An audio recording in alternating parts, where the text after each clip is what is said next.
Welcome to the Cuarto Journal. In this week's episode, we're making 3 Korean classics, beef bulgogi, tteokbokki, and bibimbap. Each dish brings unique flavors and textures, offering a complete and delicious Korean food experience. If you want to learn these recipes, then keep on watching. Let's first make the beef bulgogi dish. So first, slice 2 pieces of white onion.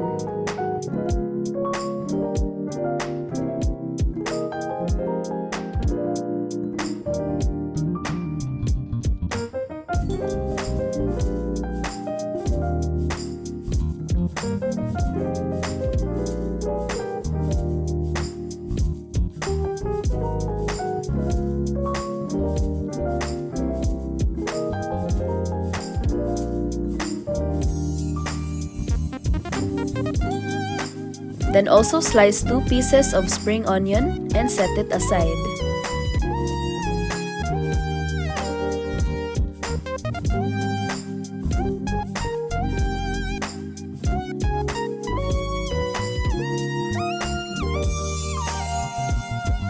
Then for the marinade, cut the apple in half, then slice only one of the halves.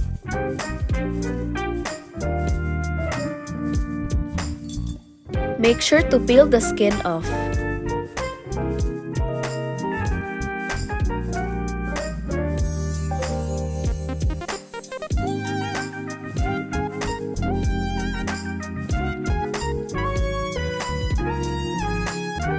Then add the sliced white onions,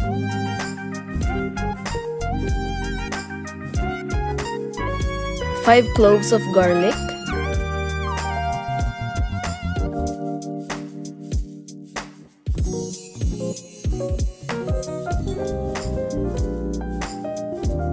three tablespoons of soy sauce,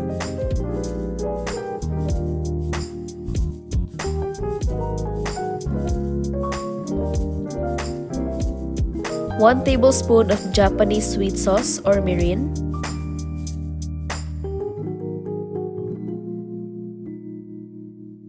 two tablespoons of oyster sauce,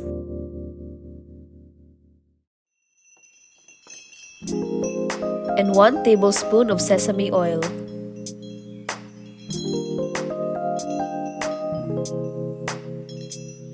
Then blend it for a few seconds.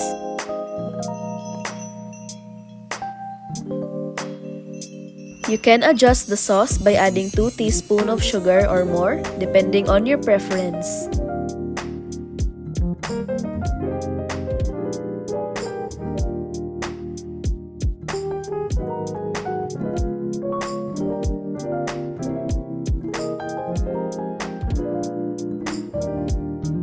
After making the marinade, prepare the beef by simply slicing it thinly.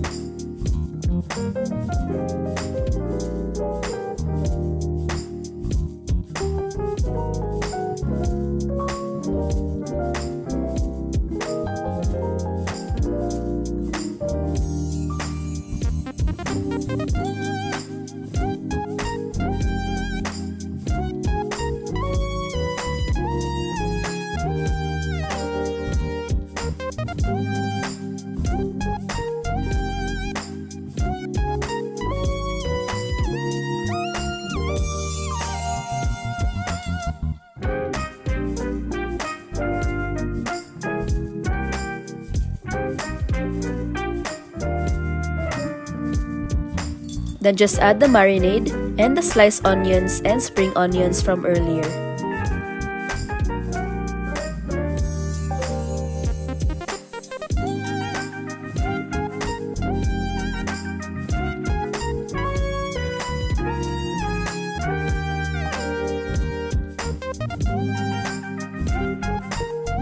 Mix it well and set it aside to marinate for 30 minutes.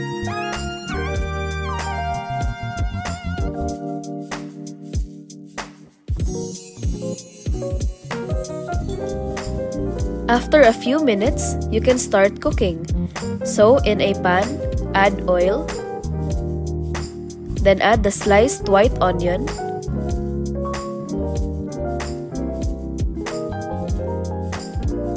and then add the marinated beef.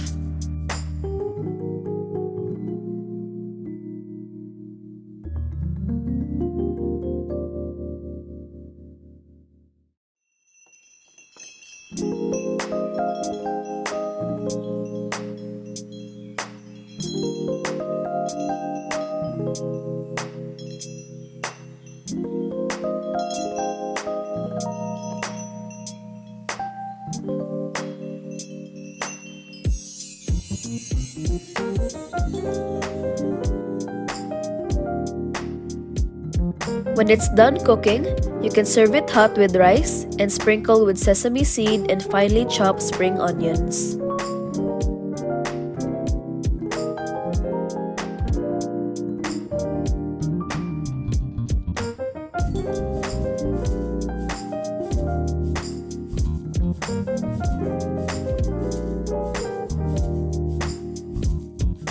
And that wraps up our beef bulgogi, a flavorful, tender dish that's perfect for a hearty and satisfying meal. Enjoy! Now let's make the tteokbokki.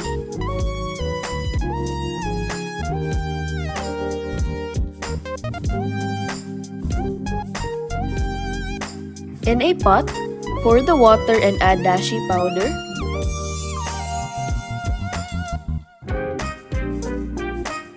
gochujang, soy sauce, mirin, and sugar. Mix until well combined, and while we wait for it to boil, prepare the fish cake by slicing it in triangular shapes.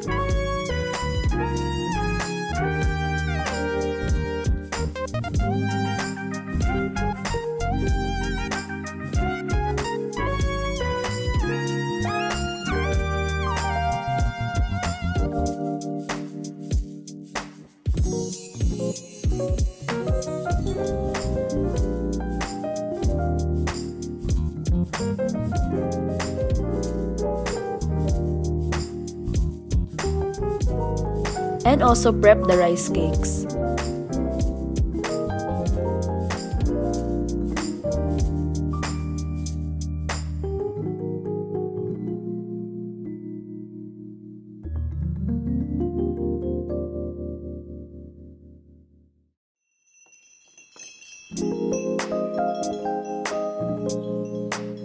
Then just simply add them to the pot.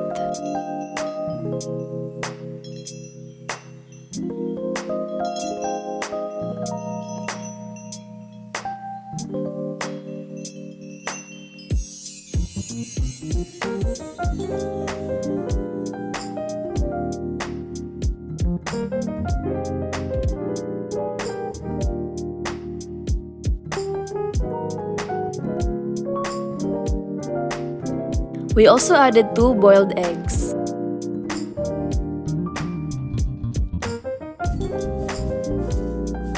Then when it's almost cooked, add spring onions and sesame oil.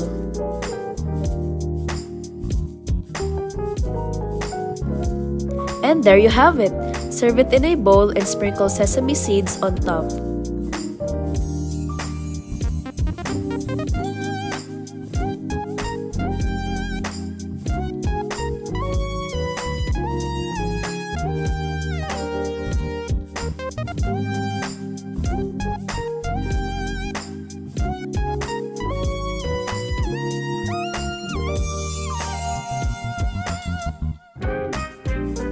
Enjoy this mildly sweet and spicy, chewy, and flavorful snack that brings a taste of Korean street food to your table.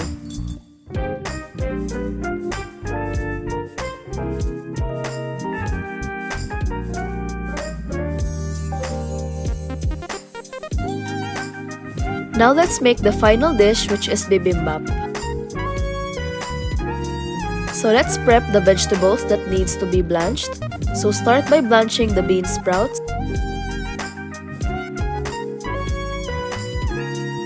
Then afterwards, season with sesame oil, minced garlic, and salt, and set it aside.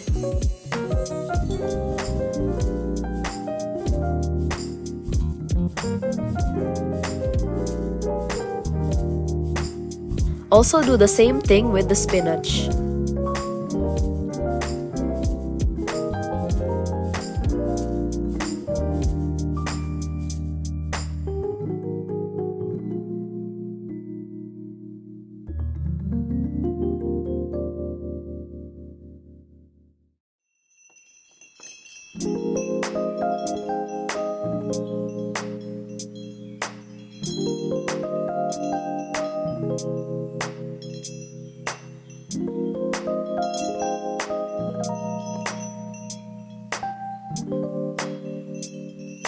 Then prep the other vegetables to be sautéed later, like the enoki mushrooms,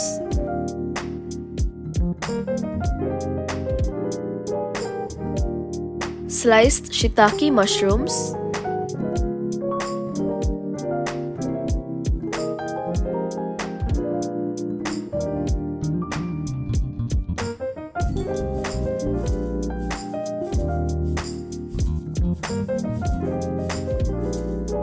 sliced wood ear mushrooms,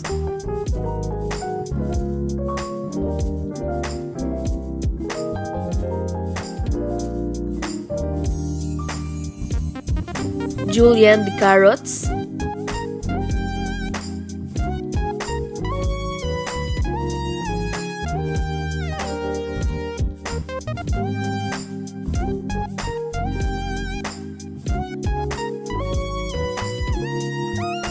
julienne zucchini,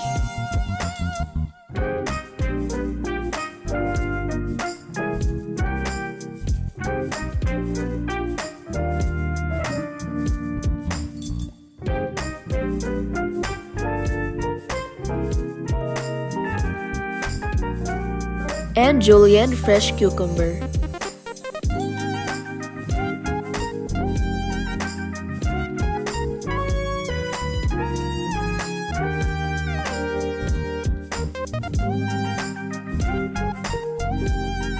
Now let's sauté the vegetables except those that have been blanched.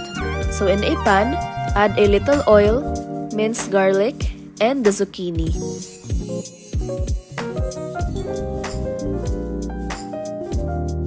Just season with salt and set it aside afterwards.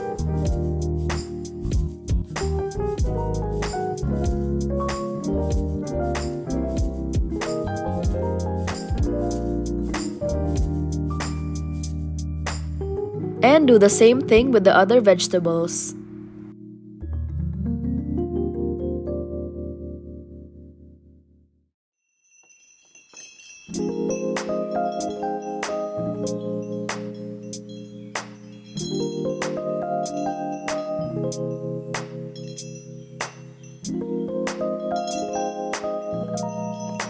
Once all the veggies are done, put the dal sot pot or any small pan on the stove on medium heat. Put a little amount of sesame oil, then add the rice.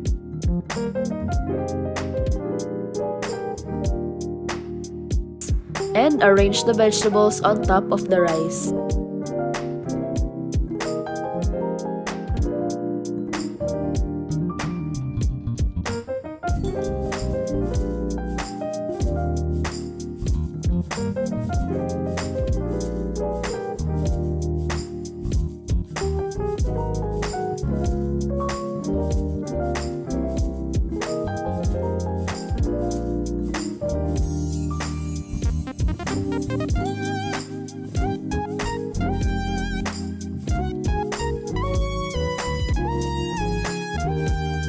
Add the egg yolk on the center with the gochujang.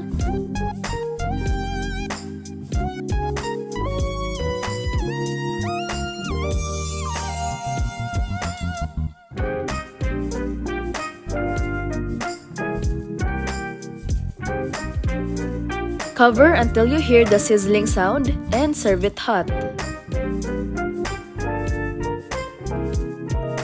And there you have it. Enjoy the savory, spicy, and slightly sweet flavors of bibimbap.